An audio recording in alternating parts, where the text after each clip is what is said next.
బ్రిటన్లో మరో breaking news. ప్రధాని మోదీ అధ్యక్షతన ఢిల్లీలో జరిగిన నీతి ఆయోగ్ పాలక మండలి సమావేశంలో ఏపీ సీఎం చంద్రబాబు పాల్గొని కీలక అంశాలు సూచించారు.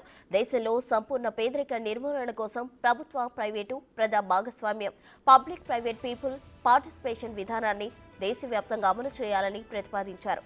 ఇంతవరకు ప్రభుత్వాలు అమలు చేసిన ప్రభుత్వ, ప్రైవేటు భాగస్వామ్య విధానంతో దేశం ఎలా లబ్ధి పొందిందో అందరూ చూశారని, ఇప్పుడు ఇందులో ప్రజలను కూడా భాగస్వాములను చేయాలని కోరారు. అధిక జనాభాను బలహీనతగా కాకుండా బలంగా మలుచుకోవడానికి డెమోగ్రాఫిక్ మేనేజ్మెంట్ పై దృష్టి సారించాలని చంద్రబాబు సూచించారు. దేశానికి యువత అతిపెద్ద వనరు అని, దాన్ని సక్రమంగా ఉపయోగించుకుంటే అద్భుతాలు సాధించొచ్చని అభిప్రాయపడ్డారు. మన దేశం మానవ సహజ వనరులను సక్రమంగా ఉపయోగించుకుంటే $50 ట్రిలియన్ ఆర్థిక వ్యవస్థ సాధించడం అసాధ్యమేమీ కాదన్నారు. నీతి ఆయోగ్ సమావేశం అనంతరం కేంద్ర జలవనరుల శాఖ మంత్రి సిఆర్ పాటిల్తో సీఎం చంద్రబాబు భేటీ అయ్యారు. పోలవరం ప్రాజెక్టు, ఇతర సాగునీటి ప్రాజెక్టులపై కేంద్ర మంత్రి పాటిల్తో చర్చలు జరిపారు.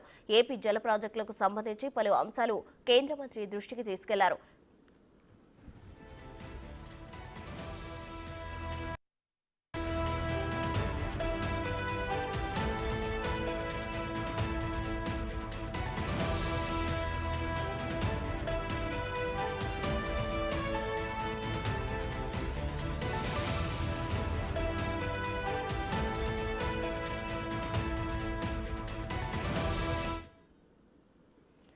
ప్రధాని మోదీ అధ్యక్షతన జరిగిన నీతి ఆయోగ్ పాలక మండలి సమావేశంలో ఏపీ సీఎం చంద్రబాబు పాల్గొన్నారు. దీనికి సంబంధించిన వివరాలు మా ప్రతినిధి శివ ఢిల్లీ నుండి లైవ్ లో అందించేందుకు సిద్ధంగా ఉన్నారు. శివ, చెప్పండి, చంద్రబాబు ఇంకా ఎవరితో ఆయన కేంద్ర మంత్రులతో భేటీ అయ్యే అవకాశం ఉందా? ఏంటి అక్కడ ఉన్న తాజా సమాచారం? ప్రసన్న, ఢిల్లీ పర్యటనలో భాగంగా నిన్న చంద్రబాబు ప్రధాని నరేంద్ర మోడీ అధ్యక్షతన రాష్ట్రపతి భవన్లో సంస్కృతి భవన్లో జరిగిన నీతి ఆయోగ్ 9వ పాలక మండలి సమావేశంలో పాల్గొన్నారు. ఈ సమావేశానికి ప్రధాని నరేంద్ర మోడీ అధ్యక్షత వహించారు.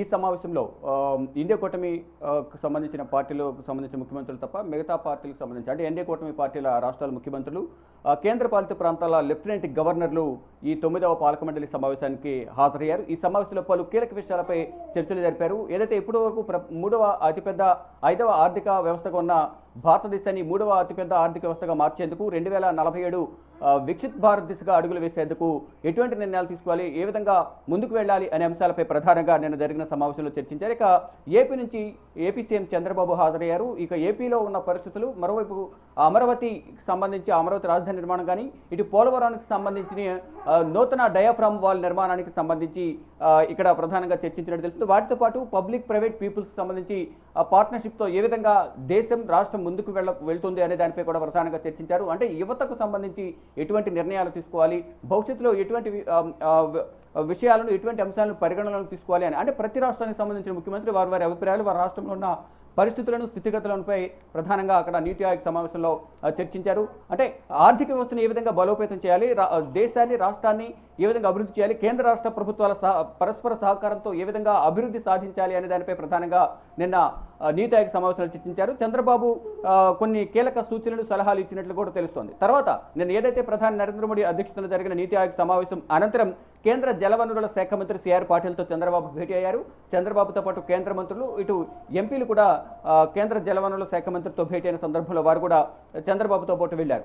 అదే ప్రధానంగా రాష్ట్రంలోని నీటి ప్రాజెక్టులకు సంబంధించి పోలవరం ప్రాజెక్టు, మరోవైపు కొన్ని ఇతర సాగునీటి ప్రాజెక్టులకు సంబంధించి కూడా సిఆర్ పాటిల్తో చర్చించినట్లుగా కూడా తెలుస్తోంది. ఏదైతే ఇటీవల కేంద్ర బడ్జెట్లో పోలవరానికి నిధులు కేటాయించడం, అన్ని విధాల సహాయ సహకారాలు అందిస్తాం నిర్మాణం పూర్తి చేసే వరకు అనే అంశాలపై కేంద్ర బడ్జెట్లో కేంద్ర ఆర్థిక శాఖ మంత్రి నిర్మలా సీతారామన్ తెలిపిన నేపథ్యంలో నిన్న మర్యాదపూర్వకంగా భేటీ అవడంతో పాటు సిఆర్ పాటిల్తో భేటీ అవడంతో పాటు కొన్ని కీలక విషయాలపై కూడా సాగునీటి ప్రాజెక్టులు కానీ, పోలవరం ప్రాజెక్టు నిర్మాణానికి త్వరితగతిన నిధులు విడుదల చేయడం కానీ, త్వరితగతిన పూర్తి చేయడానికి అవసరమైన సహాయాన్ని అందించడం వంటి అంశాలపై కూడా సిఆర్ పాటిల్తో చర్చించారు. ఇక సిఆర్ పాటిల్తో భేటీ అనంతరం